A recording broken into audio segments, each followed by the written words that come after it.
Сәлем қыздар, бүгін сіздермен сүзбелі бәліштің құрамымен бөлісетін боламын. Ең алдымен бөлме температурасындағы сары майымызды қант қосып араластырып аламыз. Мен вилканың көмегімен араластырдым, миксермен араластырсаңыздар да болады. Одан соң бір жұмыртқамызды салып, жақсылап араластырамыз. Електен өткен ұнымызды салып, үстіне қопсытқышымызды қосып, жұмсақ қамыр илейміз.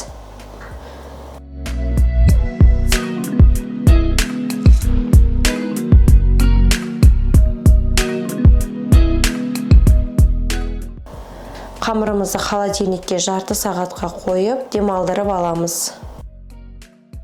Салмасын дайындаймыз. Ең алдымен сүзбемізді ыдысымызға салып, үстінен қаймақ салып, жұмыртқа, қант және де ванильді қантымызды салып, блендермен жақсылап, түйіршігі кеткенше араластырамыз. Одан соң қамырымызды алып, формамызға салып, жақсылап жайып шығамыз. Қамырымыздың шеттерін көтереміз және де вилкамызбен формаларын ретке келтіреміз.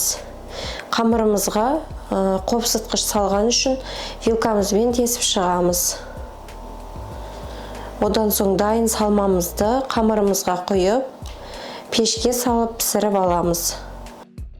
Сүзбелі бәлішіміз дайын. Тез әрі өте дәмді болып шығады. Астарыңыз дәмді болсын, жасап көріңіздер.